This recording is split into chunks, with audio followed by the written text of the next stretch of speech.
میں نے کافی ترشی سے ماما کو جواب دیا تھا اور انہوں نے بھی اسی لہجے میں کہا تھا، کسی کے ساتھ فلرٹ کرنے کا مطلب یہ نہیں ہوتا کہ وہ لڑکی کرپٹ ہے، اور تم خود کون سا پارسا ہو، تم خود بھی تو یہ سب کچھ کرتے رہے ہو۔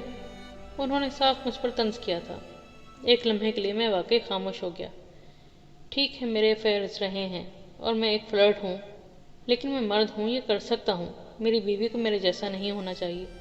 میری زندگی میں لاکھ لڑکیاں صحیح، مگر اس کی زندگی میں میرے علاوہ کوئی اور نہیں ہونا چاہیے، اور آپ کو ایسی لڑکی نہیں ملتی تو پھر یہ کام مجھ پر چھوڑ دیں۔ میں یہ کہہ کر کمرے سے نکل گیا تھا۔ میرے لیے ماما کو یہ بات سمجھانا بہت مشکل ہو رہا تھا کہ میں کسی بدنام لڑکی سے شادی نہیں کر سکتا، اور وہ میرے سامنے ایسی ہی لڑکیوں کو لا رہی تھیں۔ ان چند دنوں میں یہ بات تو اچھی طرح سمجھ گیا ہوں کہ والدین کتنے بھی آزاد خیال کیوں نہ ہوں، بچوں کی شادی کے معاملے میں وہ بہت قدامت پسند ہو جاتے ہیں، اور ہم جیسی فیملیز میں تو شادی بھی بزنس ڈیلنگز کا ایک حصہ ہوتی ہے۔ لوگ اپنے بزنس کو بچوں کی شادیوں کے ذریعے وسیع کرتے ہیں، مگر میں ایسی کسی بزنس ڈیل کا حصہ نہیں بننا چاہتا۔ میں زندگی کو اپنی مرضی کے مطابق گزارنا چاہتا ہوں، کیونکہ یہ میری زندگی ہے، اور فی الحال تو میں اپنی موجودہ زندگی سے بہت خوش ہوں، اور شادی جیسا کوئی پھندا گلے میں ڈالنا نہیں چاہتا۔ ہاں، جب شادی کروں گا تو ایسی ہی لڑکی چاہوں گا جو خوبصورت ہو، ویل آف ہو، اچھی فیملی سے تعلق رکھتی ہو، ایجوکیٹڈ اور کریکٹر وائز اسٹرانگ ہو۔ مگر فی الحال میں بیوی جیسا کوئی بکھیڑا پالنا نہیں چاہتا، کیونکہ بیوی مجھ پر پابندیاں لگانے کی کوشش کرے گی، اور وہ میں نہیں چاہتا۔ ماما اگر میری ڈائری پڑھ لیں تو وہ مجھے قدامت پسند، تنگ نظر، شاونسٹ اور پتہ نہیں کیا کیا کہیں گی، مگر میں اپنے اصل کو روشن خیالی کے پردوں میں نہیں چھپا سکتا۔ جو میں ہوں وہ میں ہوں، اور خود کو بدلنا بہت مشکل کام ہے۔ میں کم از کم میں یہ نہیں کر سکتا۔ 16 اکتوبر آج میری پہلی پوسٹنگ ہوئی تھی، ایکسٹرا اسسٹنٹ کمشنر کے طور پر کھاریا میں، اور اس ہفتے کے اندر میں وہاں جا کر چارج سنبھال لوں گی، اور پھر میں صحیح معنوں میں عملی زندگی کا آغاز کروں گی۔ مجھے وہاں جاتے ہوئے خوشی تو ہو رہی ہے، مگر بہت زیادہ ذمہ داری کا احساس بھی ہو رہا ہے۔ کھاریا میں پہلی بار کسی عورت کو اس عہدے پر بھیجا جا رہا ہے، اور میں پوری کوشش کروں گی کہ میں اپنے فرائض کو پوری تندہی سے انجام دوں۔ کسی کو یہ کہنے کا موقع نہ دوں کہ فلاں کام میری وجہ سے نہیں ہو پایا، بگڑ گیا، اور پھر مجھے اس فیلڈ میں اب صحیح معنوں میں سیکھنے کا موقع ملے گا۔ ابھی تک تو صرف کتابی علم تھا، اور وہ علم دنیا میں بڑی حد تک لاگو نہیں ہوتا۔ میری اس 1 سال کے پرفارمنس کی بنیاد پر ہی میری اگلی پوسٹنگ ہوگی، اور کسی اچھی جگہ پوسٹنگ لینے کے لیے ضروری ہے کہ میں تربیت کے اس سال میں بہت محنت کروں اور میری پرفارمنس غیر معمولی ہو۔ زندگی بہت ہموار اور آسان سے ہوتی جا رہی ہے۔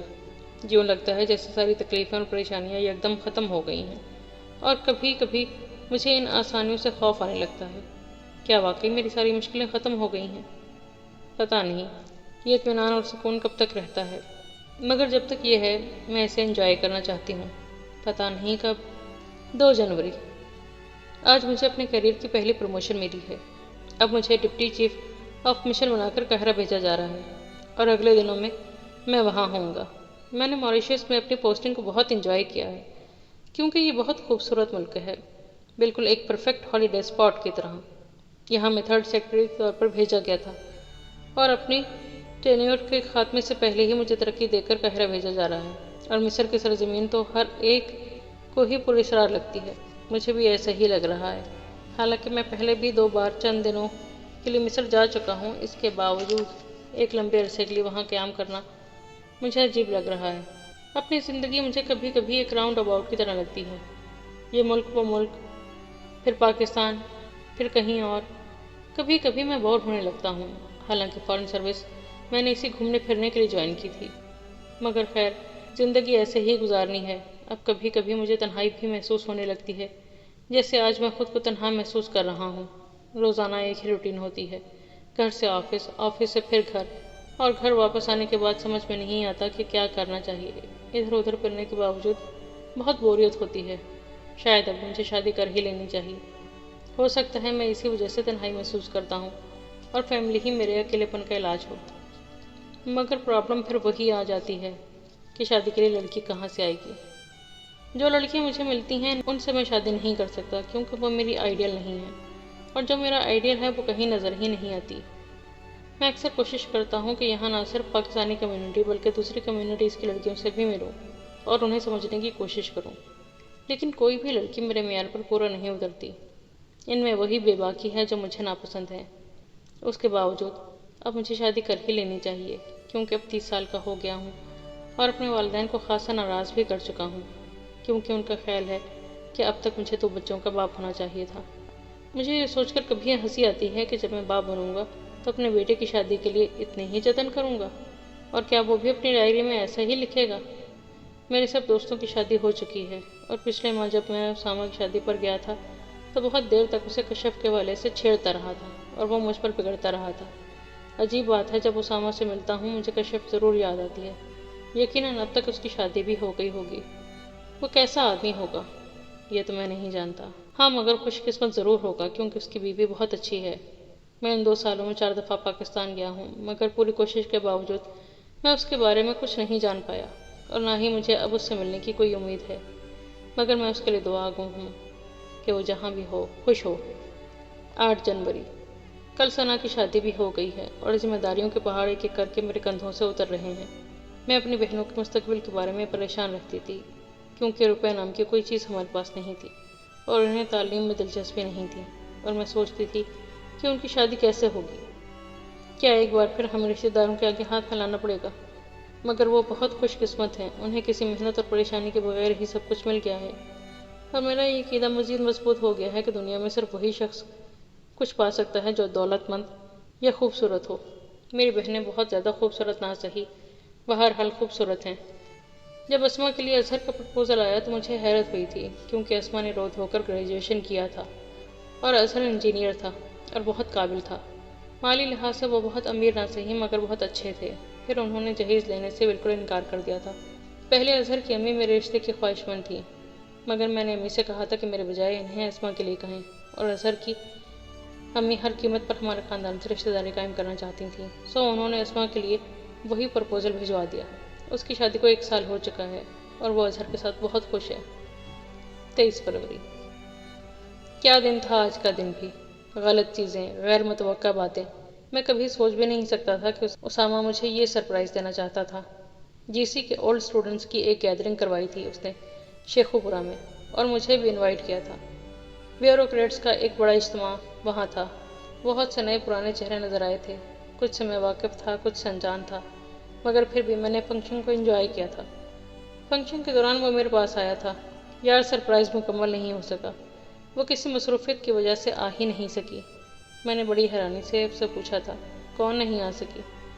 مس مرتضیٰ، اس نے مختصر جواب دیا تھا۔ کون ہے بھئی مس مرتضیٰ؟ وہ میرے سوال پر کچھ حیران نظر آیا تھا۔ ہماری کلاس فیلو ہیں۔ وہی نام بتاؤ تو پتہ چلے گا نا، میں نے سافٹ ڈرنک کی سپ لیتے ہوئے کہا تھا۔ وہ میرے پاس بیٹھ گیا۔ ایسا کرو کہ تم ہماری ہر کلاس فیلو کے نام کے ساتھ مرتضیٰ لگا کر دیکھو۔ نبیلہ مرتضیٰ، عالیہ مرتضیٰ، شازیہ مرتضیٰ۔ میں ایک ایک نام لینے لگا۔ وہ عجیب سی مسکراہٹ سے مجھے دیکھ رہا تھا۔ نورین مرتضیٰ، کشف مرتضیٰ۔ یکدم میرے ذہن میں جھماکا ہوا تھا، میں بے اختیار چپ ہو گیا۔ باقی نام بھی لو، چپ کیوں ہو گئے؟ یہ مس مرتضیٰ کشف مرتضیٰ ہے نا؟ تم نے اسے کہاں سے ڈھونڈ نکالا؟ ہاں، یہ کشف مرتضیٰ ہی ہے۔ ایک دفعہ لاہور میں میٹنگ ہوئی تھی پورے پنجاب کے انتظامی عہدیداران کی، اسی میں کشف سے ملاقات ہوئی۔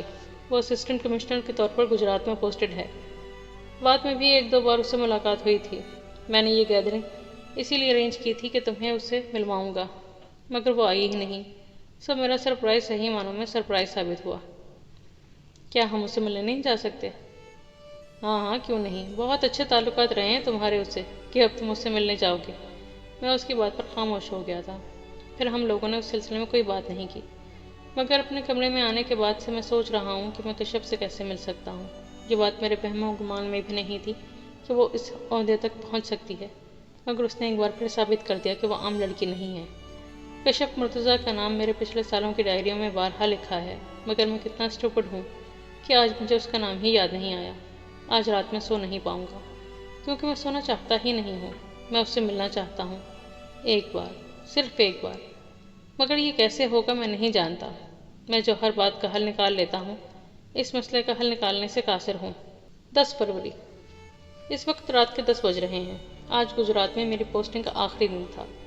آج میں نئے آنے والے اے سی کو چارج دے چکی ہوں اور کل مجھے فیصلہ آباد میں چارج لینا ہے۔ پتہ نہیں سیاسی تبدیلیوں کے ساتھ ہی انتظامی تبدیلیاں کیوں شروع ہو جاتی ہیں۔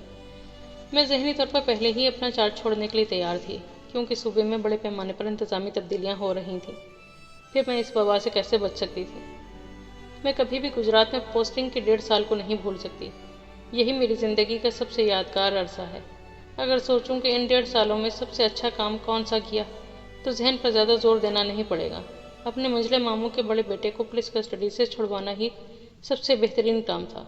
اس پر کار چوری کا الزام لگایا گیا تھا اور وہ اس جرم سے انکاری تھا، حالانکہ میں جانتی تھی کہ تفریحاً صحیح مگر اس نے یہ کام ضرور کیا ہوگا۔ اس کے باوجود میں اپنی ماں کے کہنے پر بلکہ مجبور کرنے پر اسے رہا کروانے پر مجبور ہو گئی، اور جس آدمی کی کار چوری ہوئی تھی اسے مجبور کیا کہ وہ میرے ماموں کے ساتھ تصفیہ کر لے۔ یہ کام میری زندگی کا سب سے مشکل کام تھا، کیونکہ مجھے جن لوگوں سے نفرت ہے ان میں منجلے ماموں کا خاندان بھی شامل ہے۔ جب ہم اپنے حالات کے بگڑ جانے کی وجہ سے ان کے ہاں رہنے پر مجبور ہوئے تو ان کا سلوک ہمارے ساتھ انسانیت سے گرا ہوا تھا۔ ممانی ہمیشہ کھانے کے وقت ہمیں کہا کرتی کہ ہم تھوڑا کھانا لیں کیونکہ باقی لوگوں نے بھی کھانا ہے، اور ہم حیران ہو کر ان کا منہ دیکھا کرتے کہ کیا ہم اتنا کھا رہے ہیں کہ وہ یہ کہنے پر مجبور ہو گئی ہیں۔ اخبار پڑھنے کے لیے میں ممانی کے کمرے میں 10 چکر لگایا کرتی تھی، اور انہوں نے اگر اخبار پڑھ بھی لیا ہوتا تب بھی مجھے آتا دیکھ کر وہ دوبارہ اخبار اٹھا لیتی۔ ناشتے میں ہمیں ڈبل روٹی نہیں ملتی تھی، لیکن چوہوں کی کتری ہوئی ڈبل روٹی کے پورے لفافے ڈسٹ بن میں پڑے ہوتے۔ ہم لوگ ٹی وی دیکھنے ان کے کمرے میں جاتے تو وہ یا ان کا کوئی بچہ ٹی وی بند کر دیتا۔ ذلت کے وہ 3 سال میرے لیے بہت اہم ثابت ہوئے تھے۔ انہوں نے آگے پڑھنے کے لیے مجھے تیار کیا تھا۔ میں تب 12 سال کی تھی اور ان کی ساری باتیں آج بھی میرے ذہن پر نقش ہیں۔ سجاد کو چھڑوانے پر میں امی کی وجہ سے مجبور ہوئی تھی، اور میں حیران تھی کہ کیا امی وہ سب بھول گئی ہیں، مگر وہ ایک محبت کرنے والی بہن ہے، اور ایسی بہنوں کی یادداشت بھائیوں کے معاملے میں ہمیشہ کمزور ہوتی ہے۔ اس 1.5 سال میں اپنے رشتہ داروں کے بہت سے چھوٹے بڑے کام کرتی رہی ہوں، اور اب میرے سر پر یہ بوجھ نہیں ہے کہ میں نے ان کے لیے کبھی کچھ نہیں کیا۔ میں نے سارا احسان نہیں تو اس کا بڑا حصہ اتار دیا ہے۔ اب ان کے سامنے میری گردن پہلے کی طرح جھکی نہیں رہے گی۔ مجھے اپنی ٹرانسفر سے خوشی ہوئی ہے، کیونکہ اس نے میرے ذہنی دباؤ کو کم کر دیا ہے۔ میں چاہوں گی آئندہ میری پوسٹنگ کبھی گجرات میں نہ ہو۔ شاید میں دوبارہ کسی کے کام آنا نہیں چاہتی۔ 25 دسمبر۔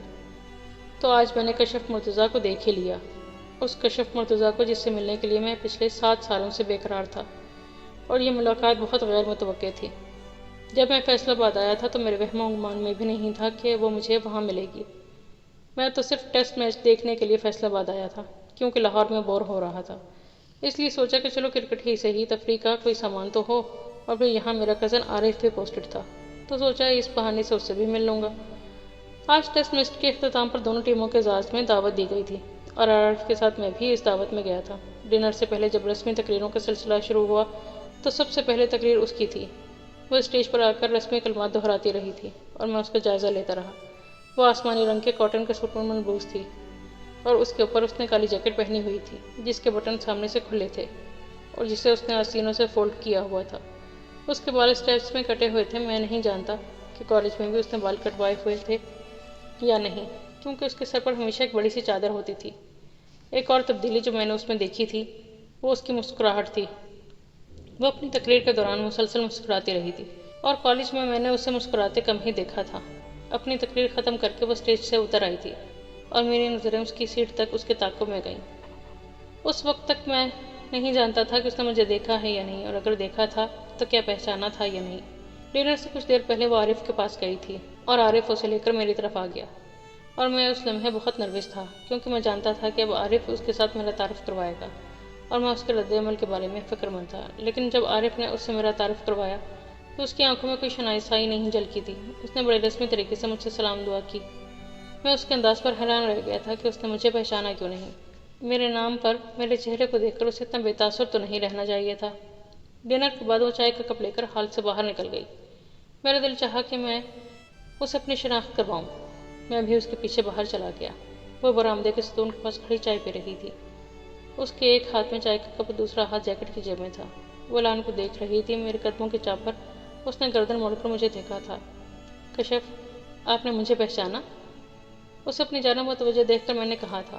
بڑی گہری نظروں سے اس نے مجھے دیکھا تھا، پھر پیپر کپ کو رول کر کے لان میں پھینکتے ہوئے کہا، بہت اچھی طرح، کیونکہ اس حوالے سے میں نے بہت کم لوگوں کو یاد رکھا ہے، اور جنہیں میں یاد رکھتی ہوں انہیں کبھی بھلاتی نہیں ہوں زارون جنید۔ اس کا لہجہ اس قدر سرد تھا کہ میں چاہتے ہوئے بھی خود کو کسی غلط فہمی میں مبتلا نہیں کر سکا۔ پھر وہ وہاں سے چلی گئی تھی۔ وہ واقعی بدل گئی تھی۔ اس نے میری آنکھوں میں آنکھیں ڈال کر بات کی تھی، اور ایک لمحے کے لیے بھی میری آنکھوں سے اس نے نظریں نہیں ہٹائیں تھیں، اور کالج میں کسی سے بات کرتے ہوئے ہمیشہ ادھر ادھر دیکھا کرتی تھی۔ میں اس کی آنکھوں کا تاثر نہیں بھول پایا ہوں۔ بالکل سرد آنکھیں، برف کی سلاخوں کی طرح، بالکل انسان کے اندر اتر جانے والی نظریں۔ کم از کم میں تو جان گیا ہوں کہ میں اسے بھولا نہیں ہوں۔